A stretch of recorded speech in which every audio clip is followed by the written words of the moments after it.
tell anyone about that. Just asking you to recognize that the most fundamental layer, there's just no stability. The ground is groundless, as we say. It's expansive. And the nearest thing in our immediate experience that vibrates is the breath. If we're trapped in concepts about the breath, that it's going in the nose, which is easy to do, when I'm inviting you to actually feel the breath, really feel how it comes in, maybe hugging sort of the upper regions of the palate and the back of the throat, and fills out the back of the neck on the inhale and rises, and kind of meets in the heart. There's a kind of energetics of an in-breath, a kind of resonance, I guess you could call it. It fills a space. You can't, there's labels that are going to hang on to that space, like here's my body, the label of the label of body, the label of limit, that there's a space out there that's not my body. There's a space in here that is my body. But this vibrational field, we could call it, doesn't really have a boundary of this is my body, this is not my body. It's just, let's call it pure, or raw, or unfiltered sensitivity.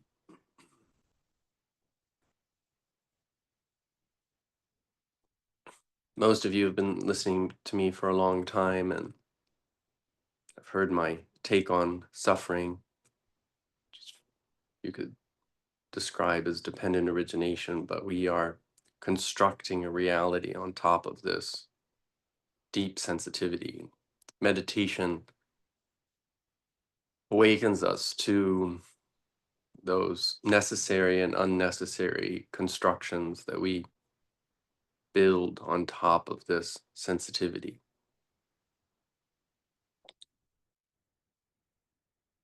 Some Hindu traditions, Advaita, they might call this the I am. When I say, how do you know you exist? When you say I am, to what does that refer? Well, the reference there that we know there is existence, there is bare awareness, there's some internal reference point of sensitivity. And our mind creates concepts and cuts that field of sensitivity up. This is a sensitivity in my throat right now. This is a sensitivity in my heart or in the palm of my hand. So the exercise here is to actually, go to your right palm, quote unquote, go to your right palm.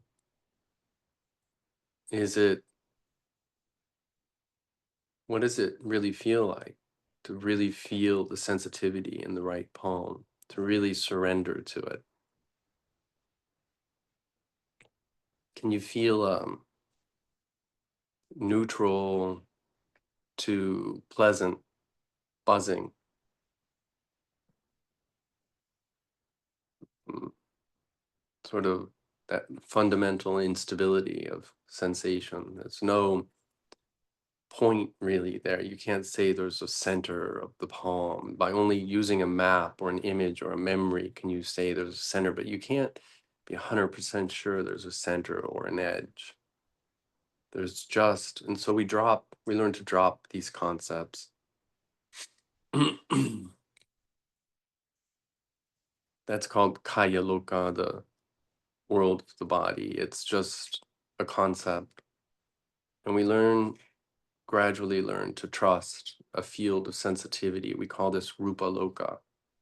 This shift, it turns out, is essential for all meditators, whether we describe it this way or not. Every meditator makes this shift into more and more confidence, whether you call it an energy body or a rupa form body, as we translate it in Buddhism.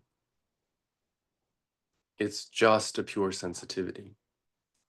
And now go into the heart, say, a heart space. Can you really sense any buzzing or sensitivity there? This is a subtle practice, so be quiet, observant within yourself, and you're not making it up if you feel some reference point, a vibration there.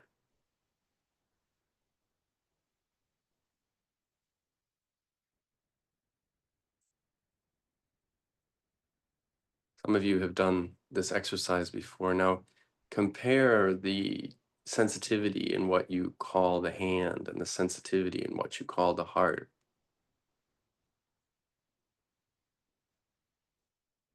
Are they fundamentally different?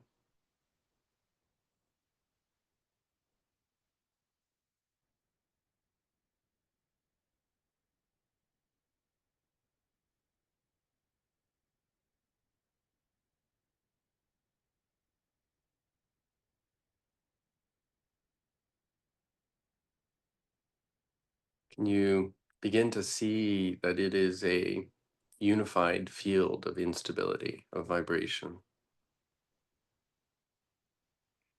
and that it's just concepts and ideas that are dividing it up?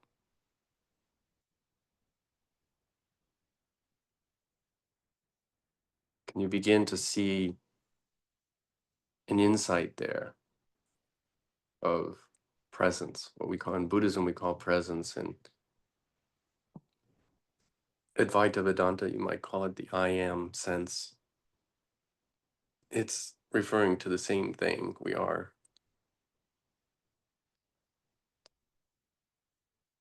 as the Buddha might have put it, spiritually,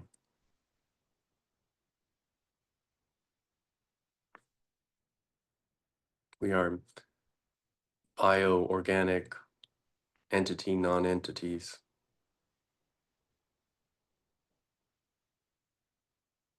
intertwined. Might have sounded complex, but just an insight into being at this edge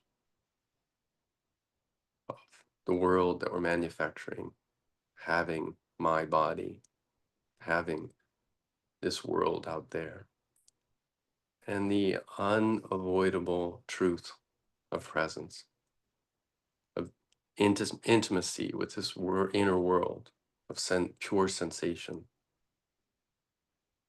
I know I'm talking and I'm saying a lot, and I'm doing this as a kind of verbal attunement to bring all our minds together using the collective power and just borrowing this Robert's voice to bring us into alignment together with this inner sense. So the voice here is just a trick to point us all into this inner sense. You're actually doing your own attunement. I'm just pointing out, hopefully, something that's will become clearer and clearer as we sit together throughout the day. just clarifying a field, a borderland.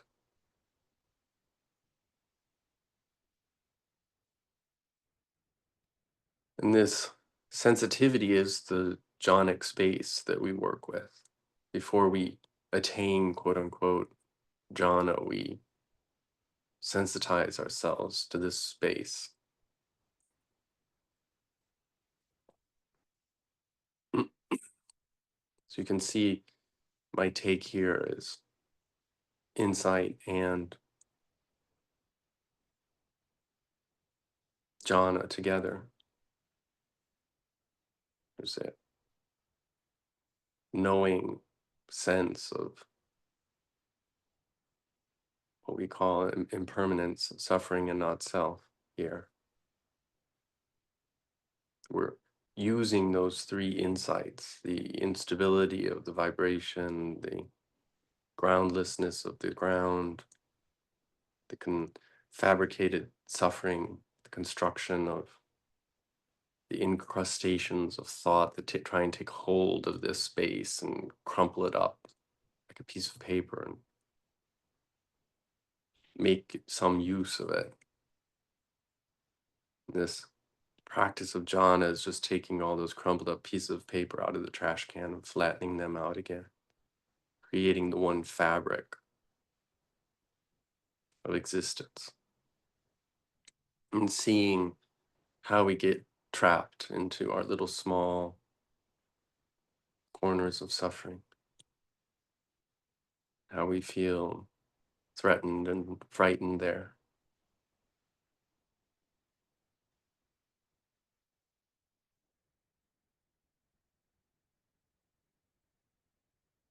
And so initially we sort of pause the habit mind of creating the world we think we're creating, and we relax into this layer of sensation.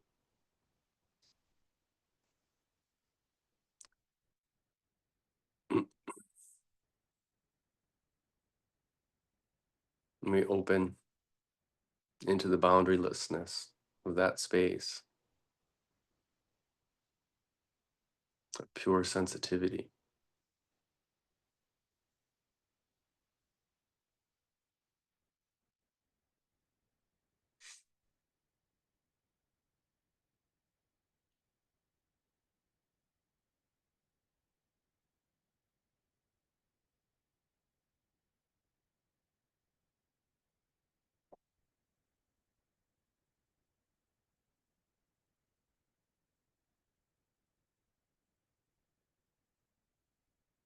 I hope we're all here together, sensing this, no matter how subtle it may feel from the perspective of our ordinary mind.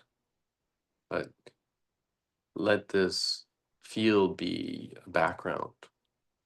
Make the background the foreground. It's always in the background. It's to what we always refer. I'm going to the store. Who is this I? Who is this? I feel sad. I feel happy. It's always there. It's in the background. We create solidities on top of this non-solidity all the time. That's what life is. It's this dance between these two fields, but we suppress the knowledge of this field in our ordinary life. And jhana practice is not attaining this jhana and getting better at this jhana. Jhana practice is the attunement to this meditative field. It is the ground on which we do our work. Jhana is sort of life in that sense, when you to commit and to see the virtues of awakening to this field. That's when the shift happens and we become a jhana meditator, whether we're attained and mastery or not.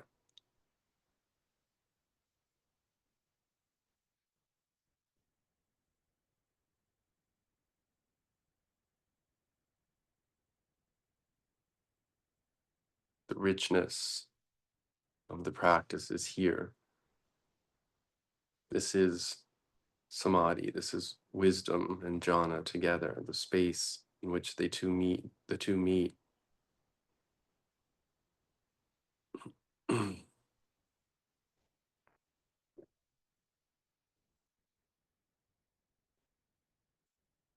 And it's a play box.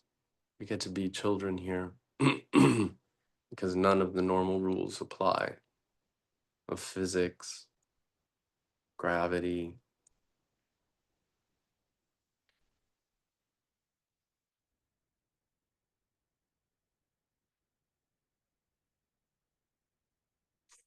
I want you to just keep breathing with this space and admiring it.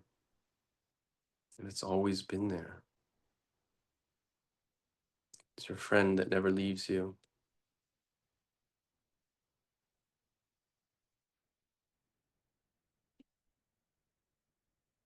One thing the ancient commentaries got right is jhana is power.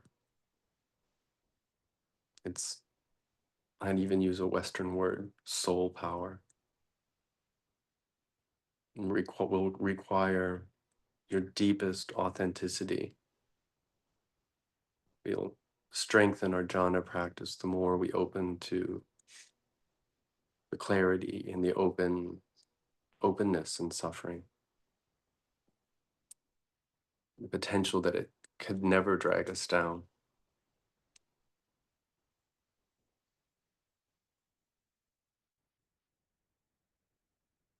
It's soul power because this is where the materials we find here will sort of build our path to awakening. And even after awakening, they will be the vehicle we use to awaken others, to share.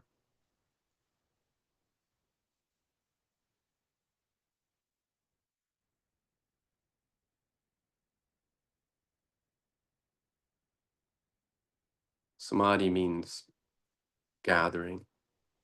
It was used as a political term for a village that has an agreement of kindness.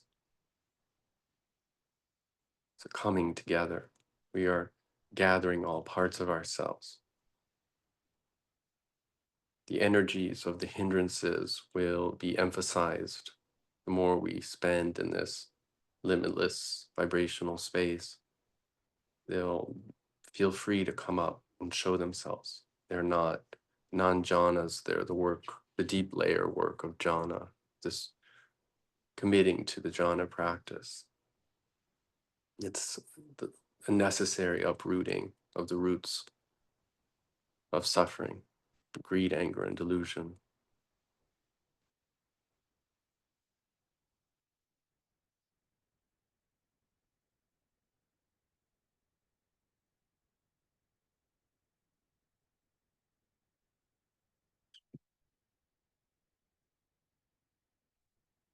I want you to think of this as kind of a bath or a sea.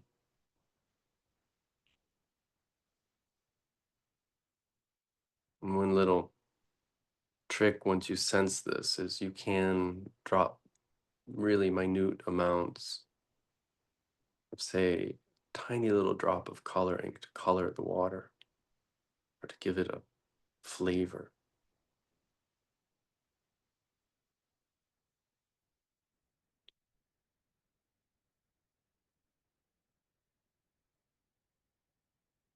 One of them can be metta, just even a drop of, introducing just a drop of care.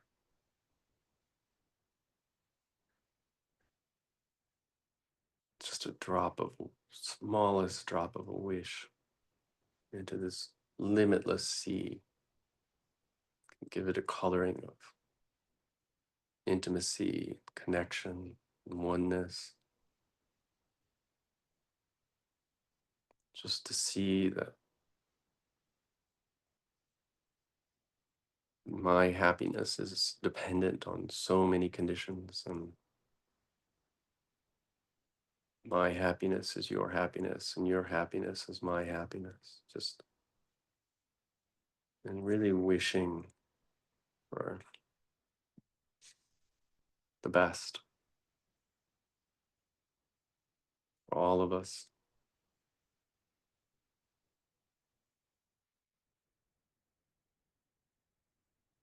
Just a drop of the Brahma Viharas can go a long way when you're in this field. Just a memory of feeling good, just really laughing with friends and using that energy from that laughter, not and letting go the incrustation, the image, the exact words, but just remembering, using sati. Mindfulness means memory, dropping in a drop of joy. Just can't control much in life, but we can control just this little drop, a shift in view, opening to joy.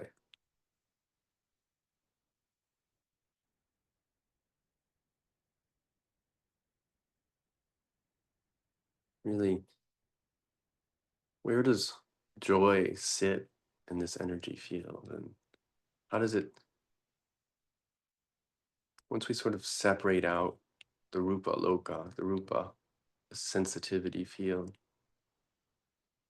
can we massage that back into the body? Because the body is real, it is a condensation, an incrustation from this field. It is our responsibility. Can you see any nodal points of contraction in the body? And can we take this field and massage? How good can we make the body feel? That will depend on how strongly we've really worked with this energy field.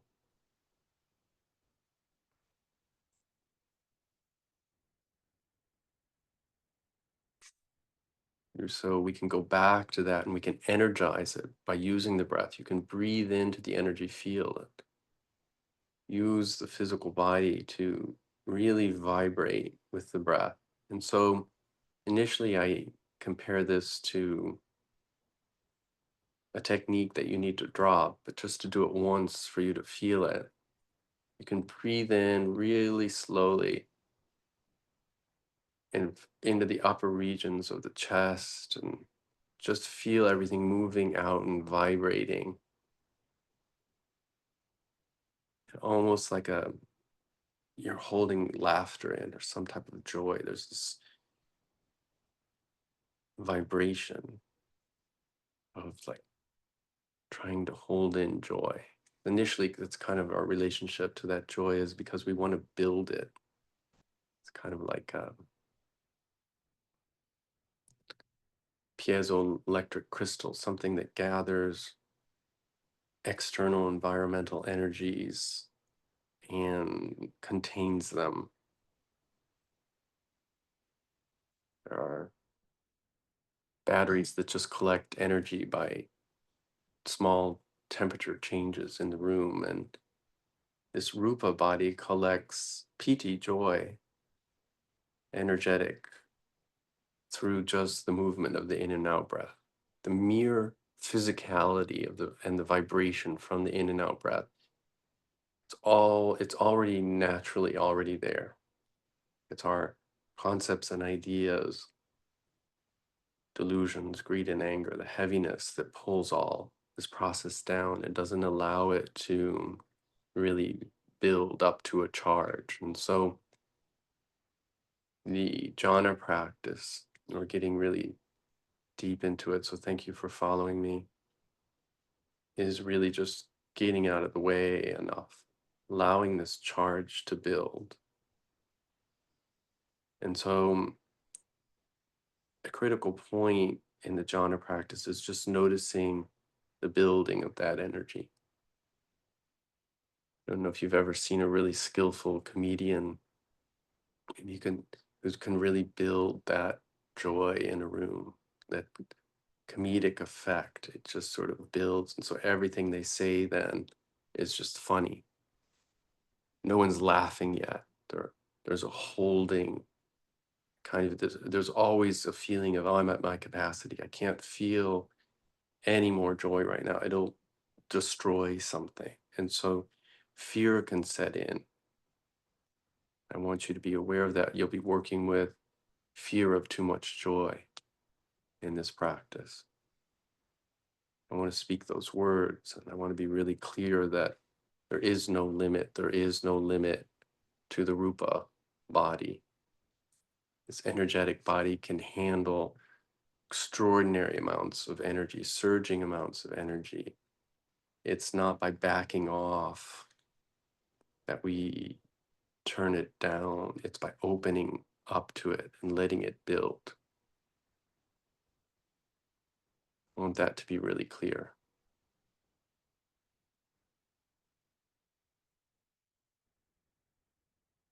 So you'll notice more of a building on the in-breath initially, and a sort of relaxation of that energy on the out-breath. Then you'll notice this cliff. There'll be an in-breath, and it'll just suspend. And that energy won't dissipate on the out-breath anymore. There'll be a background sense of it. It'll continue building. You have to be really relaxed and really sensitive to see this. It's one of the maybe second big cliff within this transition to the jhana practice, is allowing and softening around that building rather than hardening around the joy, the building of joy.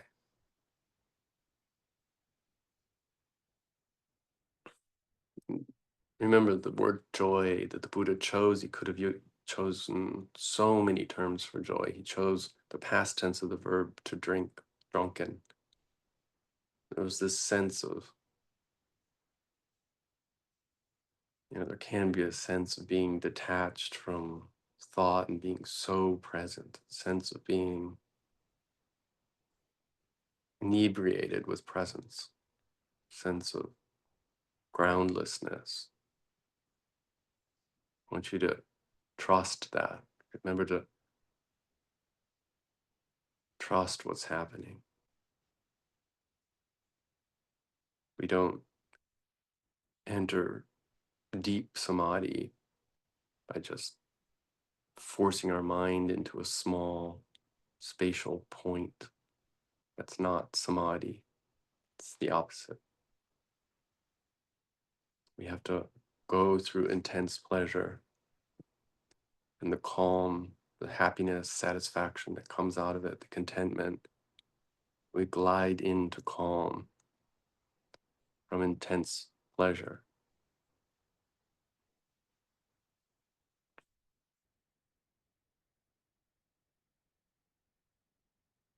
Keep breathing into this field and letting it vibrate until it's been around for a few minutes.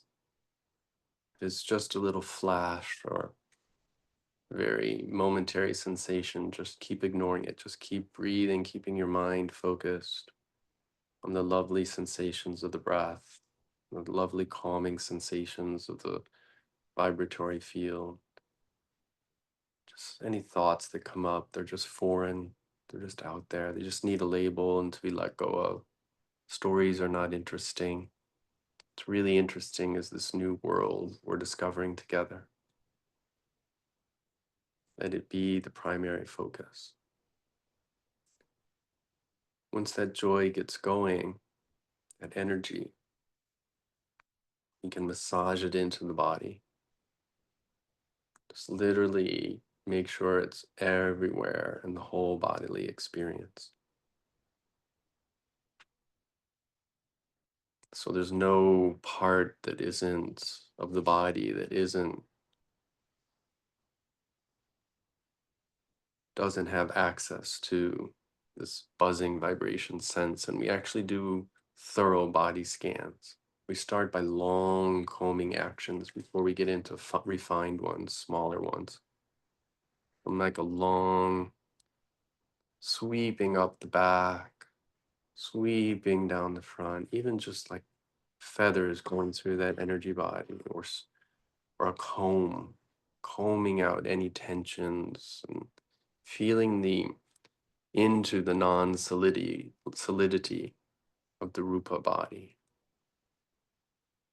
feeling into that unified feel. And you might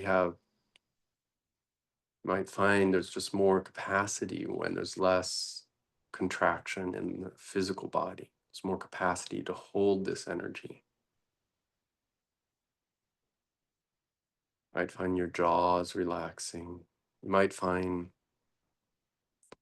symptoms, physical symptoms of release happening, like tears. Or a smile might come to your lips. Yawning, body might twitch.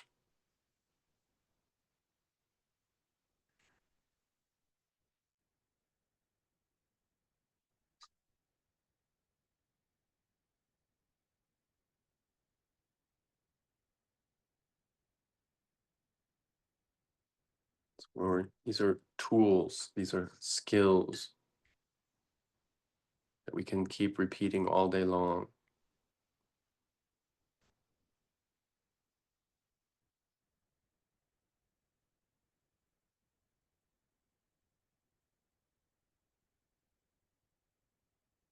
Just keep breathing into this field,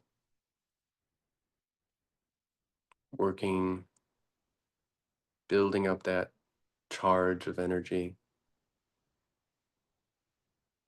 And when it's built up enough, to kind of spread it throughout the body, to really connect it in with the physical body, so that no part can't touch in to this sense. Might find chills coming up your back.